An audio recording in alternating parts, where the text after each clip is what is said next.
Muy bien, nos hallamos ante una pregunta, planteada en el Salmo número 8, versículo 4.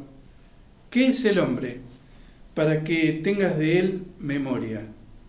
Y el Hijo del Hombre, para que lo visites. Esta es una pregunta importantísima. Filósofos, pensadores, escritores, humanistas y cristianos se la han formulado. David en este caso la plantea: ¿qué es el hombre para que tengas de él memoria? ¿Qué es el hombre? Y cuando vamos a las escrituras, a la Biblia, a la palabra de Dios, nos hallamos que la misma es básicamente un estudio sobre Dios. La Biblia nos habla acerca de Dios y desarrolla todo el plan de Dios. Pero a la vez, al hablar de Dios, habla también sobre el hombre. De modo que podríamos preguntarnos, ¿hallamos teología o en realidad hallamos antropología en la Biblia? La respuesta es las dos cosas, teología y antropología intermezcladas, porque la Biblia nos va a enseñar que estas materias se enseñan juntas, ya que hemos sido creados a imagen y semejanza de Dios. Según la Biblia, en realidad, al estudiar del hombre, o mejor dicho, al estudiar de Dios, aprendemos también acerca del hombre. ¿Cómo es Dios? Nos ayuda también a responder la pregunta, ¿cómo es el hombre? Entonces, esta es la propuesta y la base sobre la cual estudiaremos algo de lo que la Biblia dice en respuesta a esta pregunta, ¿qué es el hombre? Según el libro de Génesis, el hombre es varias cosas, entre ellas un ser único en la creación. No hay otro ser que se le parezca. Los animales tienen habilidades muy interesantes, fortalezas muy grandes, pero ninguno se iguala a las capacidades dadas por Dios al hombre. Nosotros somos capaces de pensar, de comunicarnos, de convivir los unos con los otros de manera muy distinta a lo que pueden lograr los animales. También la Biblia nos va a enseñar que el hombre es objeto del amor de Dios. Dios estima a toda la creación. De hecho, lo calificó como algo bueno.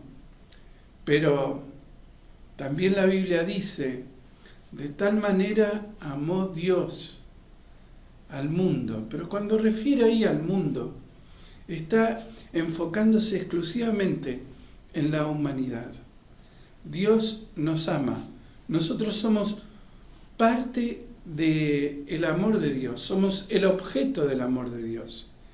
Y dado que Él nos amó, dice la Escritura que hizo cosas en favor nuestro, entre ellas, la más importante de todas, enviar al Señor Jesucristo a morir en la cruz en favor nuestro. En tercer lugar, el hombre es también el destinatario de la revelación de Dios. Dios, a través de su palabra, nos muestra quién es Él y todo lo que necesitamos saber para alcanzar la salvación. Es cierto, Dios también se revela a través de su naturaleza. Es decir, podemos contemplar las montañas, el mar, todas las cosas preciosas que en nuestro mundo hay y decir como conclusión evidente, hay un Dios. Pero la naturaleza no nos puede describir el plan de redención. Y por ello fue dejada la Biblia para que nosotros comprendamos aquello que la naturaleza no puede revelar. De modo que, para que esto se cumpla, el hombre no solamente es receptor de la revelación de Dios, sino que también es capaz de comprenderla. Esta es una premisa fundamental. La Biblia fue dejada para que todos la entendamos. No necesitamos que algún iluminado venga a revelarnos la palabra de Dios, sino que la misma está al alcance de todos.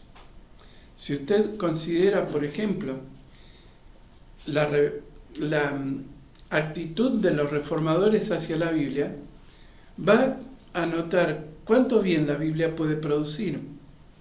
La principal misión de los reformadores fue traducir la Biblia porque ellos creían que la Biblia hacía bien a aquel que la leyera.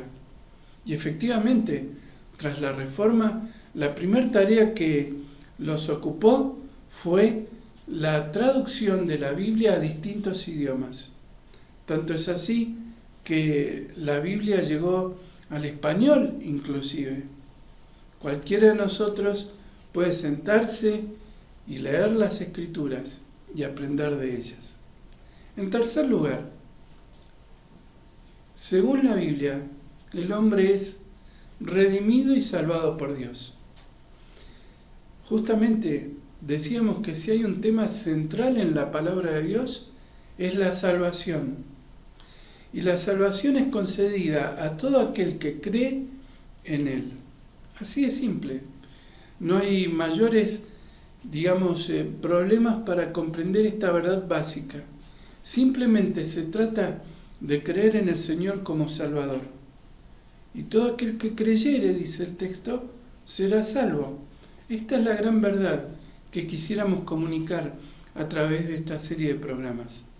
Que el amor de Dios se manifiesta en la persona del Señor Jesucristo a fin de que todo aquel que no crea no se pierda, más bien tenga vida eterna.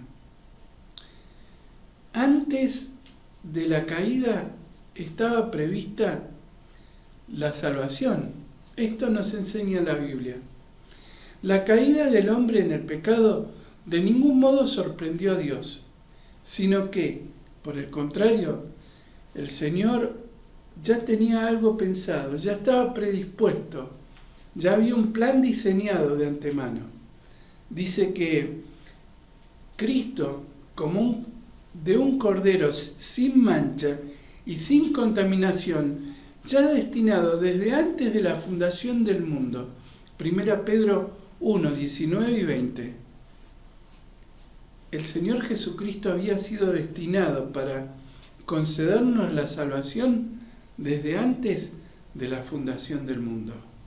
Por eso, un autor dice, antes de hágase la luz, Dios dijo, hágase la cruz.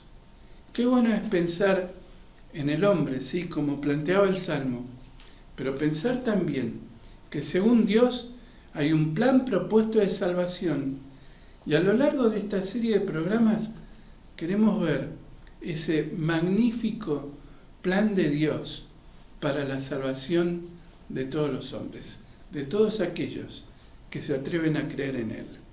Cree en el Señor Jesucristo y serás salvo.